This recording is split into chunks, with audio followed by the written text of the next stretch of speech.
This is the Janome MS5027 Pink Ribbon Series sewing machine, and we wanted to focus in on the built-in reference guide that's on this particular model of machine.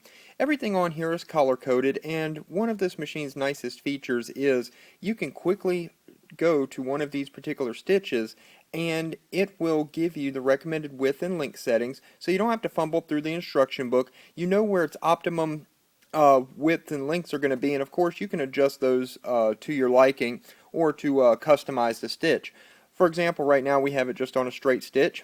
That's a red stitch, and you'll notice here the recommended width is a red 6.5, so we would put the width on 6.5, and the recommended length, again, this is a red stitch, so we're looking at the red number here, which is a 2.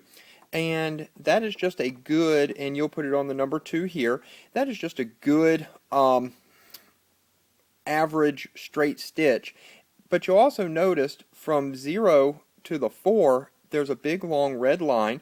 What that means is any of the red stitches, you can adjust this length anywhere in here, and to your liking to get your customized particular setting for that stitch. And right here, if we were to switch this over to the stretch stitch mode, which is a brown stitch and it's stitch A, you'll notice that the recommended width is still 6.5, but the recommended length has changed to SS, which stands for stretch stitch. So we would then push this all the way over to here, and that would then activate these brown stitches.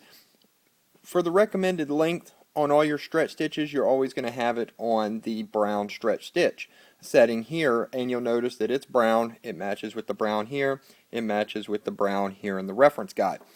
But now if we were to go over to one of these green stitches, a decorative stitch like this scallop here, the recommended width here is again 6.5. The recommended length has now changed to 0.5, so that's about halfway in between 0 and 1, so we will go right here, and you'll notice that again the green line goes from 0 to 2, so these stitches can be adjusted within this range, and those are the optimum settings for this particular stitch. Now if we were to go over to let's say this particular stitch, let's look at the red stitch, which is A here. Recommended width is going to be 5, recommended length is going to be 1, which is here, and we're ready to sew that stitch without having to fumble through the instruction book to find its optimum settings. And if we change the stitch to let's just say this multi-purpose zigzag, recommended width 5, recommended length 1, we're already there, ready to sew. And let's say we wanted to do this triple zigzag down here, brown stitch, recommended width is 4, so we'll put that on 4, and this is a stretch stitch, brown, SS, which stands for stretch stitch. We're going to put this over here on the stretch. We're ready to do that triple zigzag. And that's just another great feature of the Janome MS5027 Pink Ribbon Series sewing machine.